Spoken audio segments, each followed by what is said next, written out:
Another fun little piece here. Is it fun? Well, that's for me. Like these are just too many decimal places. We don't need all these. So I want to round them. But you know, they're actually NumPy arrays. And you know, the question is like, wait a minute, how do I actually round a NumPy array? I actually looked it up. Ended up with Stack Overflow. And sorry about that, whatever. You know, Stack Overflow is gold. Use it if you haven't, if you're looking up coding questions. And you can see it's pretty clear. They're telling you how to do it. So, you know, MP, typically you import NumPy as MP. And 2 would be the number of places. So let's give that a try. And, you know, I could start to split out this so it's not getting too crowded. I guess that goes with the scores. So in effect, if I have, I'm not sure if I've imported NumPy yet. So very standard to do like, you know, mathematical operations, and I can try np.round what I'm rounding to 2 decimal places. And same thing. That's an individual number, so you could try just the straight round, comma 2.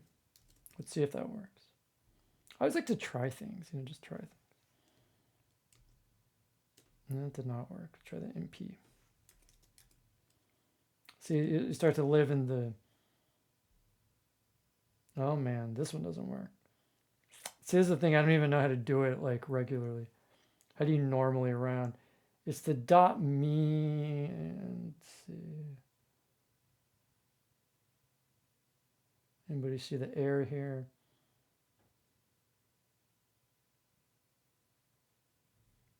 I see it. Sometimes if you have an error in the next line, it's because the previous one is missing in parentheses, actually. Okay, let's try that. There we go. Okay, it's just easier to read. 2 decimal places is standard, so you can pick whatever you want. All right. Pretty good. I want to now do a comparison. Okay, we just ran really this is the preliminary model. I called it initial. An initial model, we got 394.95. I want to see what XGBoost does for its initial model. Okay, XGBoost is going to be a big focus of the machine learning masterclass. It's a strong initial model, and I often use it if I want to see how well I can do with an initial model. It's also got a ton of hyperparameters, which you'll get a lot of experience fine-tuning. Okay. So the other thing is, I want you all to know that you should not be copying code. Copying and pasting. Because it's like, okay, I'm going to run this again with XGBoost. We're going to write a function to do it. Okay, we'll try to do it relatively quickly. So what do? It's not the imports that you need inside of the code, right? That's separate. It's the other stuff. So this is going to become a function, okay? I don't need the NumPy inside the function. And those are going to be the outputs. So def initial, we'll call it maybe, you know, sometimes like call it regressor. It's a regressor with cross-validation. And the model is going to be the input. Okay, so then you could run this with any regressor. Now, I may actually go back on what I said before with the inputs.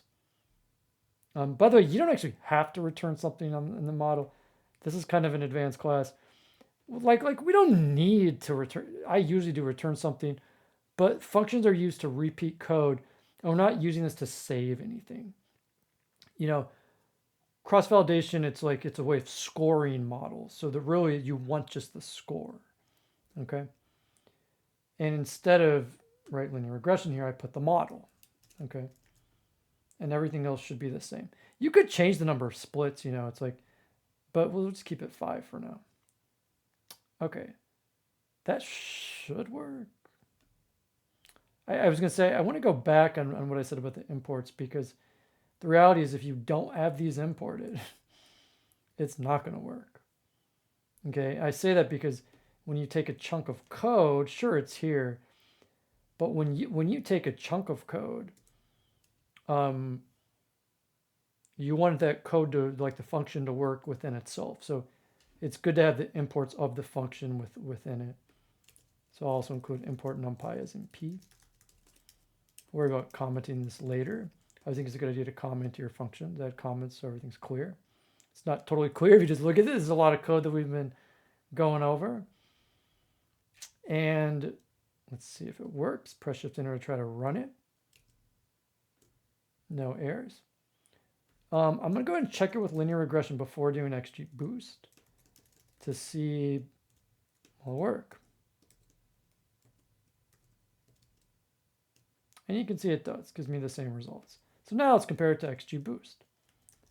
So from XGBoost, import, it's called the XGBRegressor. Okay. We'll talk later more in detail about what it is.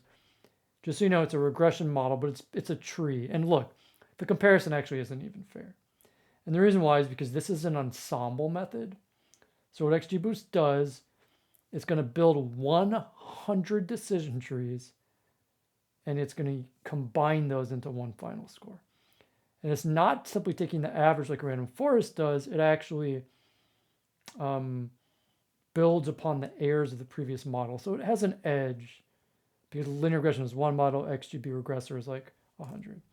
Nevertheless, I mean, if the model is strictly linear regression could be better, okay? I don't own a shuffled data set. I've never run this with the CNT data. So let's try now, regressor CV. I love that always when they show you, hey, is this what you mean? And that's the function you wrote.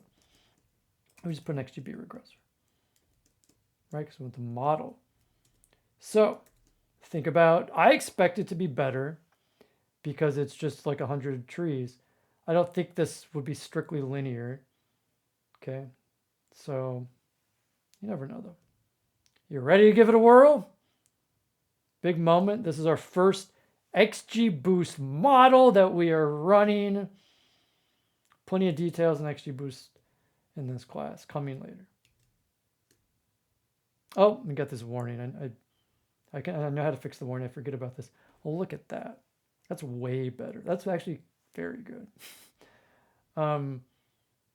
They tell you, it says reg linear is not deprecated in favor of reg squared error. So the way you silence that, it's something like objective. Oh man, they're not showing it the way they used to.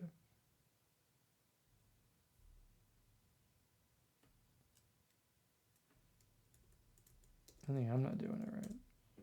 Objective equals reg squared error. I can't look at the errors like that. I should be copying that, by the way, instead of typing it. It's something like that. No, I still didn't get it right. Did I change it to objective? Yeah. There we go. Beautiful. Do we get a different score, by the way, when we run it? Let's check. 270.3. 274.6. That's why I love machine learning. Randomness is involved. Yes, we can cut it out, but it's not fun to. I think it's more fun to have it in there. Does linear regression have some randomness in it? A little bit, right? Or is it the other thing, right? Is it the models or is it the splits? Because notice that we're running the split afresh when we're building the model here. So this is actually just, I think I will, you can experiment with it, but there's some randomness in the splits. And so if you take this out, let's do it. You make it a different result. Okay, let me just show you. Try things, experiment. Okay, one of the keys to getting good at machine learning is experimentation. I've already got the imports for it, so. See, now it's not inside, okay? The k-fold is happening before I define the function. Okay, so now if we run linear regression, we got a certain split. It gives us 393.54, and it keeps giving us 393.54. Oh, it gave us something differently, 393.13. How about that? Oh, wow. So the randomness is elsewhere. And here, it gives you a good sense too of what you actually get.